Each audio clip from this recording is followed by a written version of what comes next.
All right, welcome back everyone to Healing Growth. Dating can be a pretty wild ride, Mm-hmm. especially in the beginning. It's like, Oh, tell me about it. we all want to find that perfect someone, but how do you know if you're Right. actually seeing those early warning signs? Exactly. It's so easy to get swept up in the excitement. Yeah, like you're trying all these new flavors, and Huh. some of them, well, they might seem delicious at first, but Oh, then I know exactly what you mean. bam, you realize you've bitten into a red flag chili pepper. Yeah, those can leave a bad taste. For sure. So, in this deep dive, we're going to be breaking down 5 common red flags that you might encounter in the early stages of dating. We're going to help you avoid those spicy surprises. Exactly. So, you can savor the dating experience without the heartburn. I like that. All right, let's jump right in. Red flag number 1 is all about boundaries.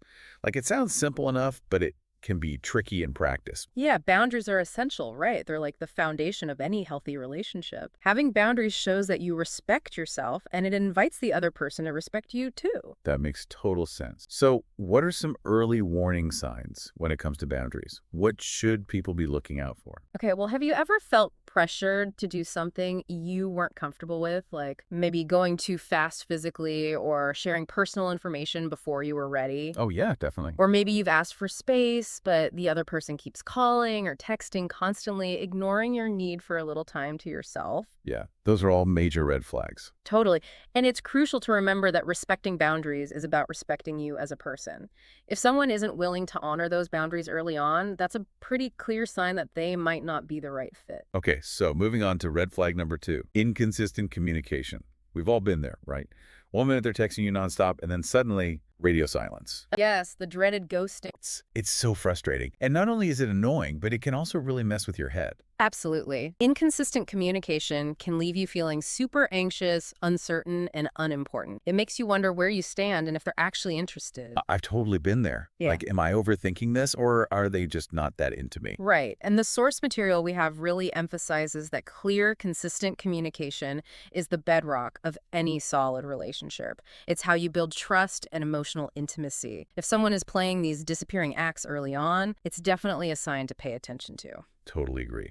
Okay, so red flag number 3 is one that really gets under my skin, making you feel insecure or jealous on purpose. It's just not cool. You're so right. This type of manipulation is never okay. And it can be so sneaky too, right? Yeah, it can start subtly. They might make little comments comparing you to others, bringing up past relationships, or putting down your accomplishments. Like trying to chip away at your confidence. Exactly. And it's all designed to keep you off balance and questioning your worth. It's a tactic that some people use to gain control and keep you emotionally dependent on them. Oh, that's so messed up. Why would anyone do that? It often stems from their own insecurities. Instead of addressing their own issues, they try to project them onto you. They feel better about themselves by making you feel worse. Wow, that's a lot to unpack. And it's definitely not something you want to deal with in a relationship. So let's move on to red flag number 4, lack of accountability. I feel this one is a biggie.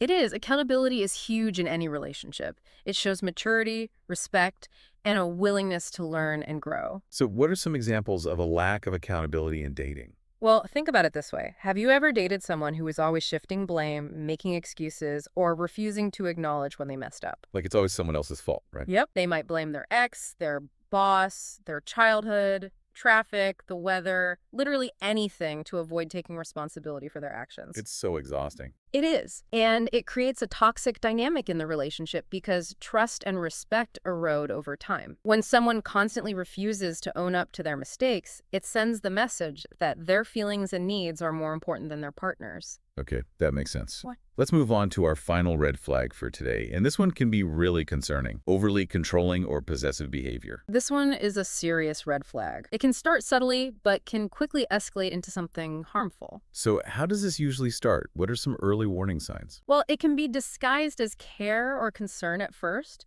Maybe they start questioning your friendships, criticizing your clothes, or trying to limit your time with loved ones. Like little things that chip away at your independence. Exactly. And then it can escalate to checking your phone, tracking your location, or trying to isolate you from your support system. It's like they want to control every aspect of your life. And that's not about love. It's about power and dominance.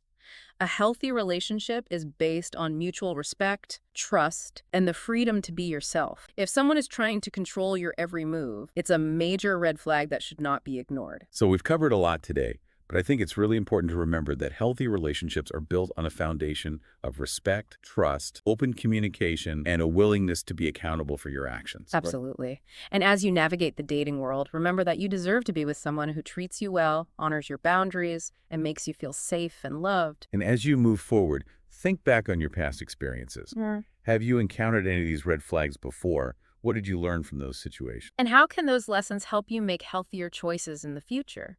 Remember, you have the power to choose who you let into your life. That's such an important message. Thank you so much for sharing your insights with us today. It was my pleasure. And to all of you listening, thanks for joining us for another deep dive on healing growth. We'll see you next time.